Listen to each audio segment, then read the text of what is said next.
this was recorded live, so if you're watching this back after the live, then hello. Probably wondering why I'm talking to imaginary people.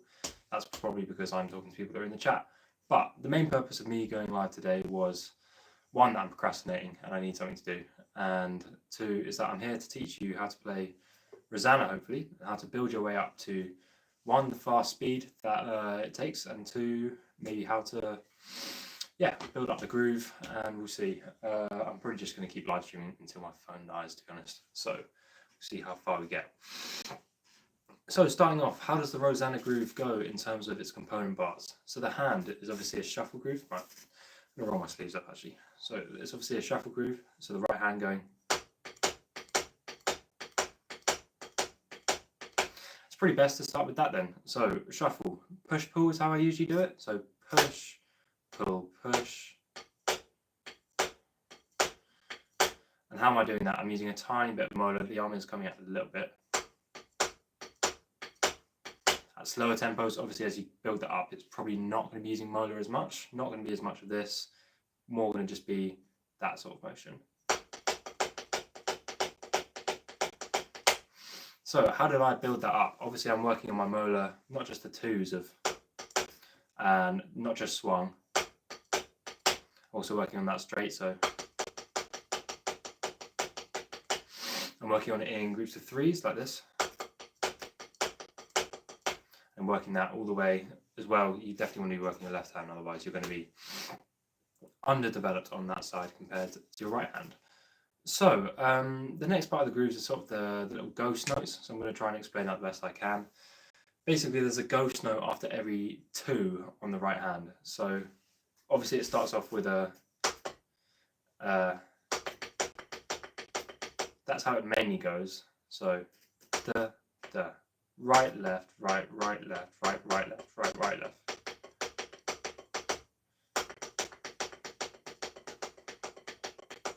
And then left hand accents just like any other groove on 2 and 4. So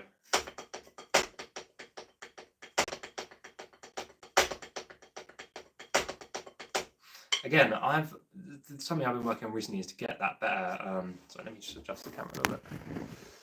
There we go. So just to get that elbow going on the left hand to get a nicer accent, you do want to be using a bit of molar. Coming up on the previous accent.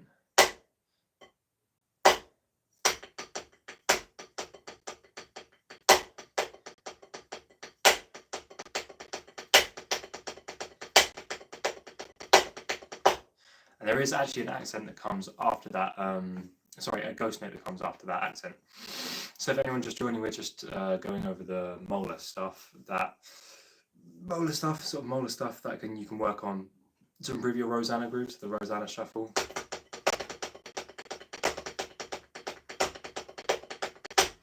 We've talked about how to build up the right hand, and we're now talking about how to build up the left hand. So yeah, that molar accent.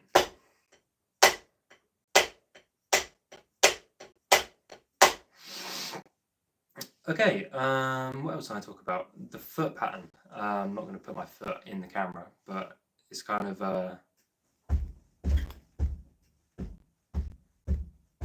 so if we put that with the hands.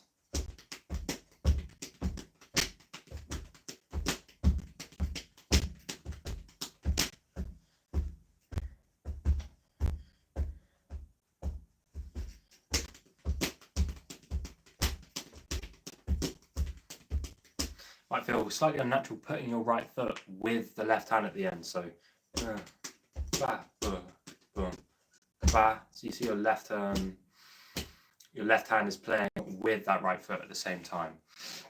And that's something that took me a little bit to get used to. But once you got it, you can build it up from there. So putting that all together on the pad.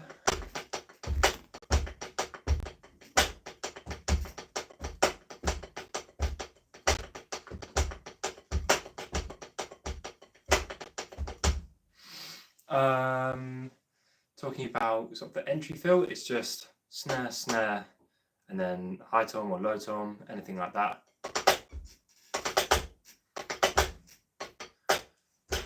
So, shall we move over to the actual kit and we'll start getting playing actually. I as you can see, I've put my pad on one of my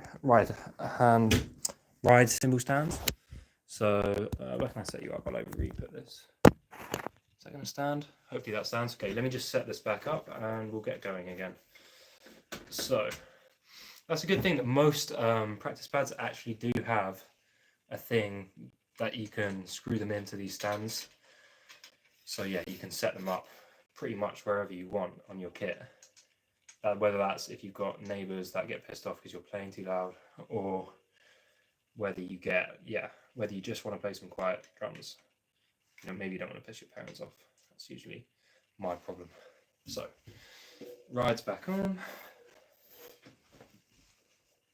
Is the ride back on? Evidently not currently, because I'm not in front of the kit. Okay, let's get you stopping looking at my kit and get you looking at the me on the kit. Where am I from? I'm from England. Not sure if you can tell from my accent. Where am I from in the UK? I'm not trying to drop my address. So,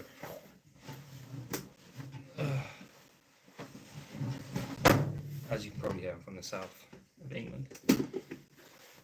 So, I'm here on the kit, noticing that my ride cymbal is way too low.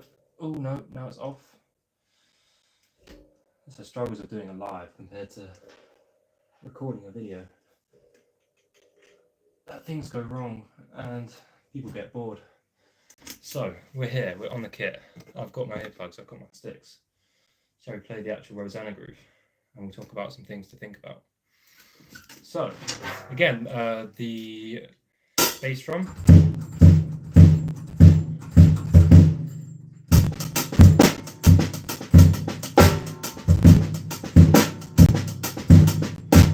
We play that with my knees.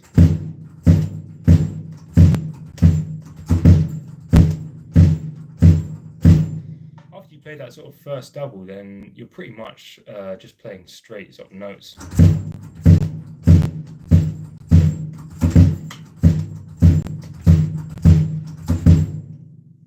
Yeah, absolutely love the Rosanna drums, Thomas. It's, I don't know if you're from the UK, but if you are, it's one of the best grade 8 pieces in the Trinity Rock and Pop ones. It was my favourite one to play out of War Pigs, which has some great grooves like the...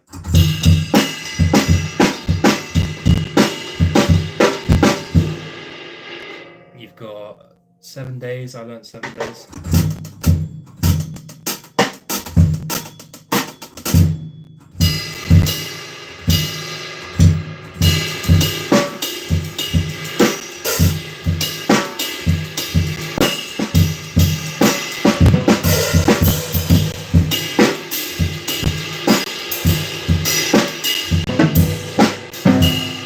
Yeah, 7 Days is definitely a banger.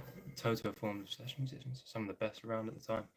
Yeah, I'm actually not too informed about who's actually in the band, so that's very interesting. So they're all session musicians, so assuming, yeah, pretty good. Like 7 Days, to play with Sting, like you had to be some of the top drummers, top musicians to be able to get in his band. So the Sting 7 Days is also very technically hard, but especially that first groove.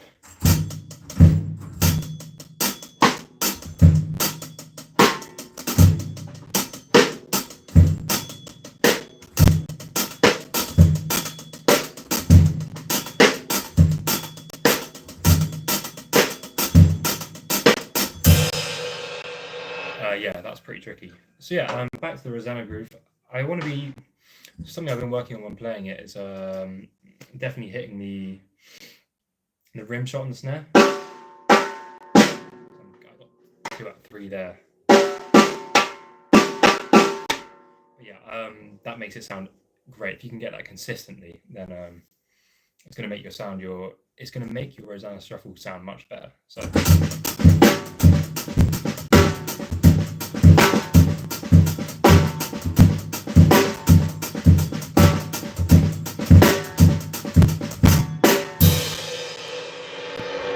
Should listen to some Steve Gadd drumming. Oh yeah, Steve Gadd, mate. top drummer. I can't name any of his songs. I feel like I have played one of his tunes before. Yeah. Anyway, breaking the Rosanna groove down from the start. So we have the shuffle groove on the right hand. And then we have the ghost notes. And all the offbeats. Big left hand accent on 2 and 4. And then the foot.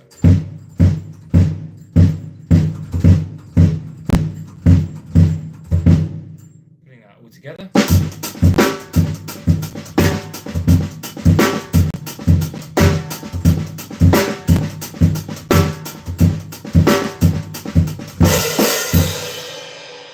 Again, that opening fill.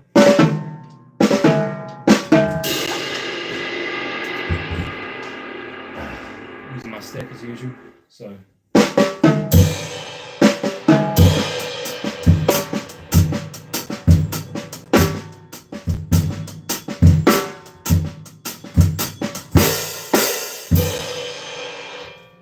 Okay, so obviously there's that iconic groove, iconic fill at the end of each verse, possibly going into the chorus, end of each chorus. That's how I've been taught to play it. I know a lot of people play it a lot simpler than that, but I play it.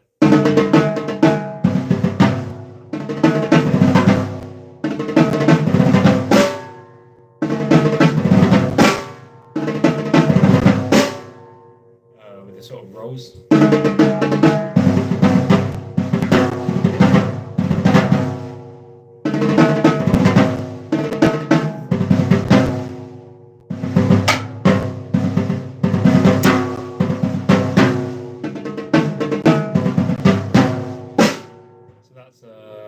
Sort of two drags, if you will. No, a 5-stroke roll and then a drag. And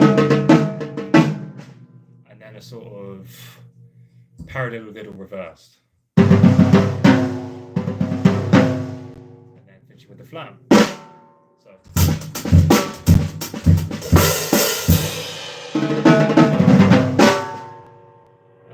Okay, let's talk about the chorus groove. So if I play it at the start and then we'll break it down.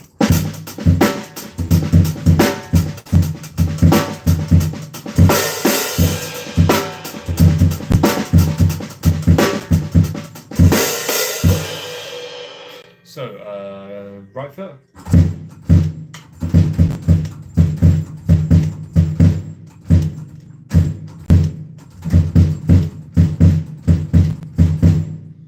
Goes along with the song. Da da da da da da cha cha.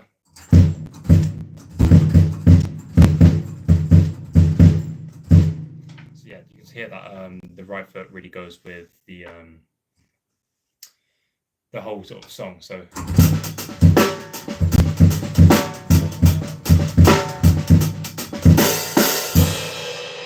and yeah, you're finishing with those two sort of open hi-hat.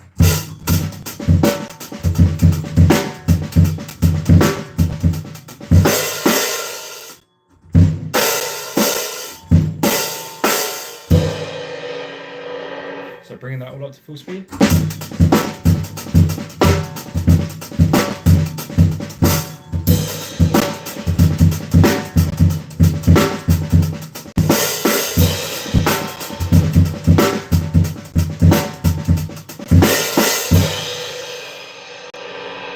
But yeah, I forgot we missed out the easiest part of the whole song. Moving from, I want to say it's verse into sort of bridge. I want to say it's a bridge. My music terminology isn't as good, but it's literally just.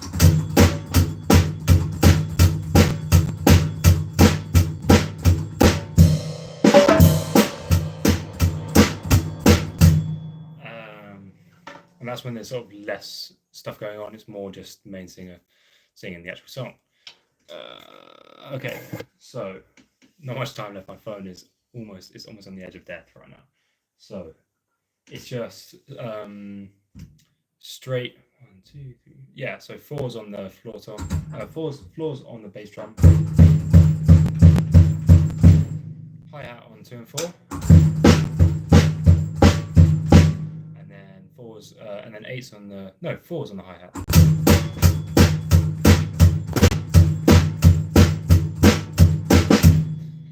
And yeah, I've heard people play like the sort of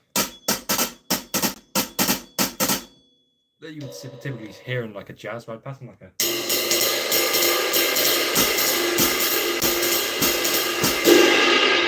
Obviously, I'm mainly a jazz musician, so it does feel nice, but I don't think it fits a song. I think personally, he's actually just playing this in the song.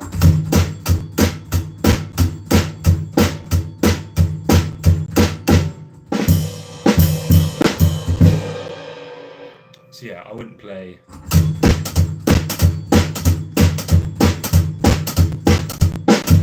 Sounds more like a Wild West sort of groove when you play it like that. So, have you got anything else to say? There is a particularly tricky ride groove where the double sort of like the shuffle pattern is played on the ride cymbal instead of just everything being on the flat of the ride. The accent is on the bell. Boom, boom, boom, boom, boom.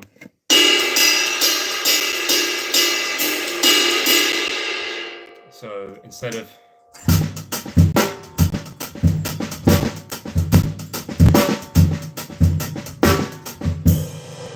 he plays a sort of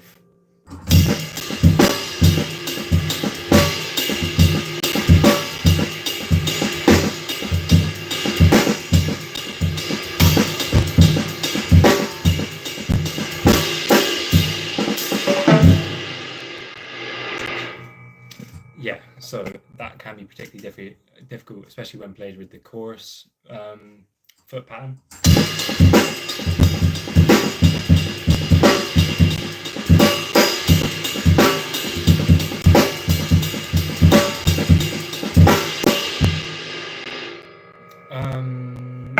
Final thing is like a sort of weird offbeat snare he plays in the sort of final chorus before the end of the song. It's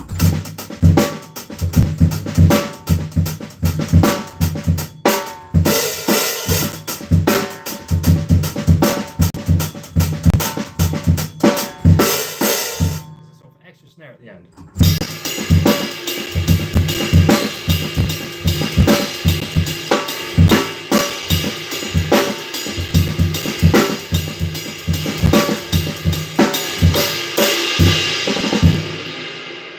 So that's a bullet. Oh my god, let's start. That's about all of the songs. So if we summarize, so first groove.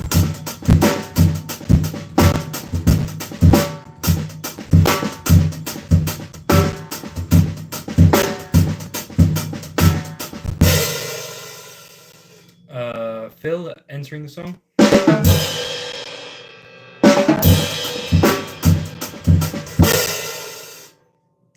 What else have we got? Interlude groove.